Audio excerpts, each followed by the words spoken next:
Hello, ladies and gentlemen, it is your host with the most, Avery LR32 here, bringing you guys a discussion video. And I was just strolling around on YouTube, just looking at random videos, and I decided to look up evil hero deck profiles, and the latest one I could find was from 2 months ago, just by just scrolling through like the ones that first popped up. The latest one, like the one that, well, I shouldn't, like the one that was the oldest I found was like 5 months ago, and that was when we still had Morphing Jar and all that. And I just had a simple question to ask. What the heck happened to evil heroes? Like, really, like, we're getting all this new hero support for elemental heroes and all that. Like, we're getting whatever that shadow card is that whenever it's like, I forget its name, but it's like sent to the grave and then you add a hero and it's like in the structure deck. I don't know. I don't keep up with heroes that much.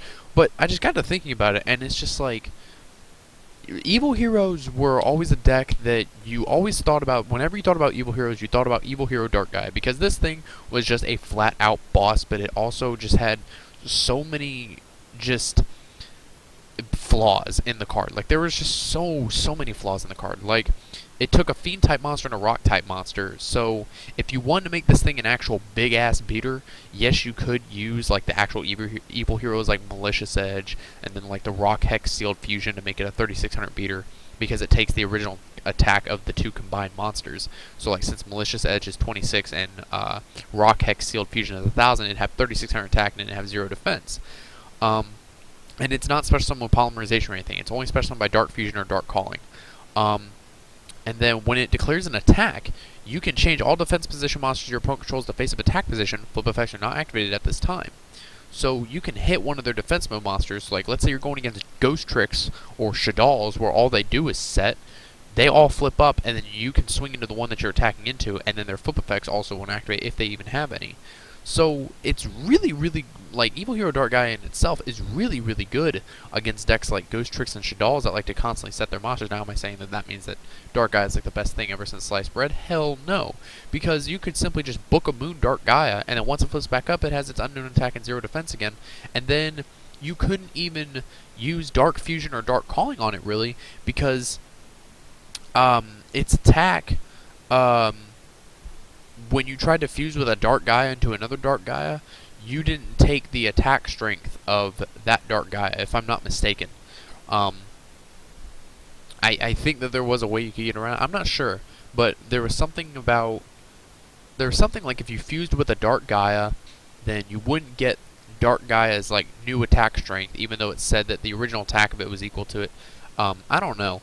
But there was something like you couldn't fuse with the Dark Guy because it'd be pointless, because it wouldn't gain any of the attack. The new Dark Guy wouldn't gain any of the attack. But don't quote me on that, because from what I'm reading here on the wording, you can. Like, if you get a 5000 attack Dark Guy and you want to fuse into another one, you can use that 5001. And then, like, let's say you use another Rock Hex Seal Fusion, which is another 1000, then you can make your second Dark Guy 6000. But that's besides the point. One of the issues that was with the deck, because I used to run this deck a long time ago when it was actually like pretty competitive, like around Teledad format. This was one of the like the big 5 decks. It was just more on the lower tier, but it was more for the budget players that still want to try and be competitive. People would run Evil Heroes because it had a really good OTKing ability, because you would use cards like Valkyrion the Magna Warrior. You would use Earth Giant Gaia Plate, because that card just came out and it's like a 2600 beat stick. It's 28. So you can use that, and then you could also use, like, let's say Malicious Edge, and you've already got one big-ass Dark Guy. And these were the only 3 monsters that you ran, was just 3 Dark Guys. That's the only cards that were in your extra deck, and the deck was so much fun. Dark Bribe had just came out, and Dark Bribe was like 30 to 40 a piece just for one, and it was so good in the deck, and it was, oh my god, the deck was just flat-out insane.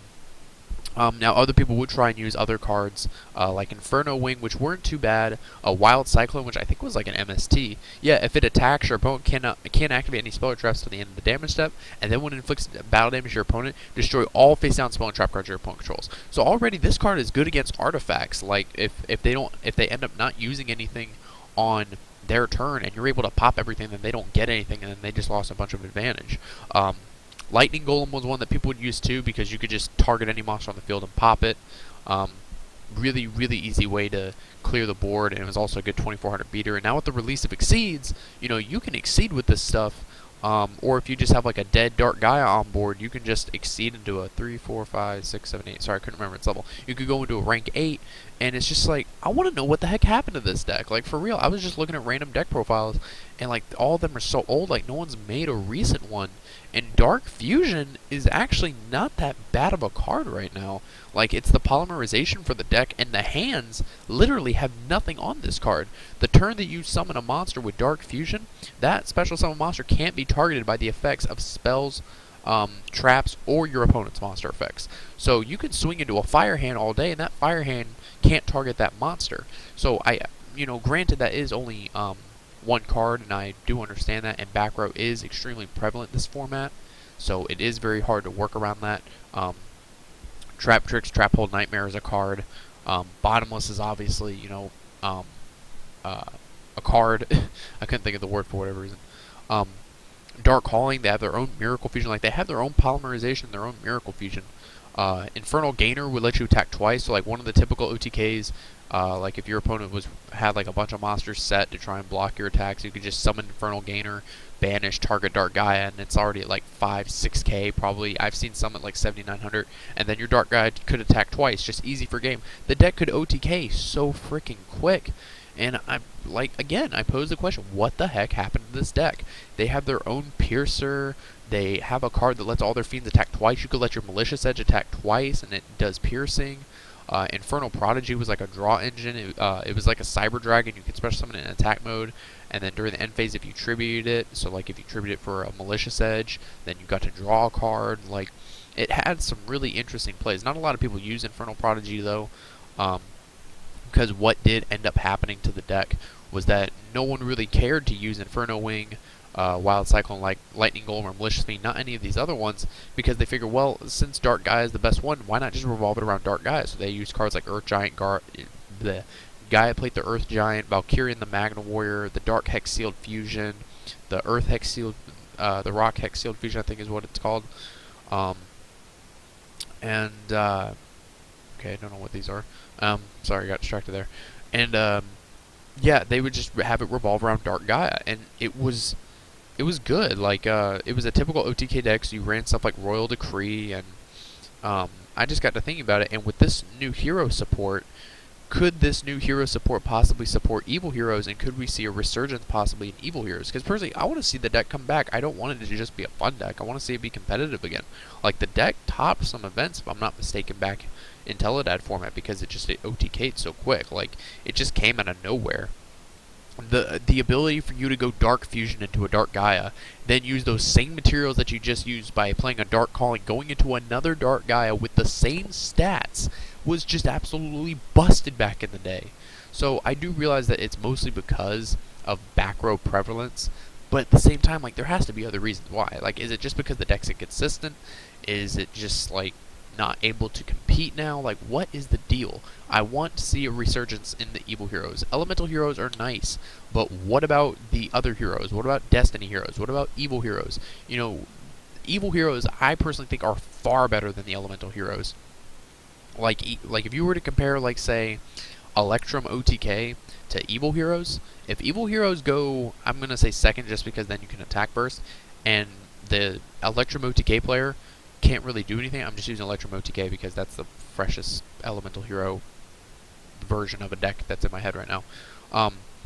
If Evil Heroes get the right hand against that Electrum OTK player, the Electrum OTK player is just going to flat out lose. There's not going to be anything that he can do. You know, if you get a hand of, let's say, Evil Hero Malicious Edge, Dark Fusion, Dark Calling, and the Earth Hex Sealed Fusion, or whatever it's called, the Rock type Hex Sealed Fusion thing, that's two Dark Guys right there that are both at 3,600 apiece. Like, you ain't working around that, and even if that's not game, like, we have access to Exceeds now, so I can just, swing with both, overlay into a rank 8 Exceed, like, say, Felgrin, and just sit on it, or I can go into Heliopolis, pop everything, or just, whatever. Heliopolis doesn't even target now, so I can just pop all your stuff, you wouldn't be able to respond. So, yeah, that is my rant. Like I said, at the end of the day, I just want to know what the heck happened to this deck. Like, it's just one of those decks that just got thrown to the wayside and hasn't seen any play in like 6 years. And I'm just curious, like, and it is an honest question, like, with this new hero support, will it give support to just the elemental heroes, or is it going to give support to the entire hero archetype in general? Because if so, I mean, hell, if it's good enough support, I'll like rebuild Evil Heroes, because I still have all the stuff from like 08, 09, and I'll rebuild Evil Heroes and I'll try and play the deck again. Like I kind of want to just rebuild this deck now and see if I'm able to make it anywhere near competitive.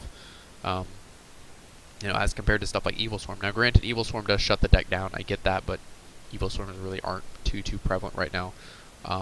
I do feel that it's just mostly because of back row prevalence in the game right now, and that just most other decks just shut it out. Like Boojins have Crane, and they've got Honest. Light's Horns have Triple JD, which I think they even had back when this deck was actually a thing. So I don't know. Let me know what you guys think in the comments, and I will talk to you guys later. Be sure to rate, comment, most importantly, subscribe.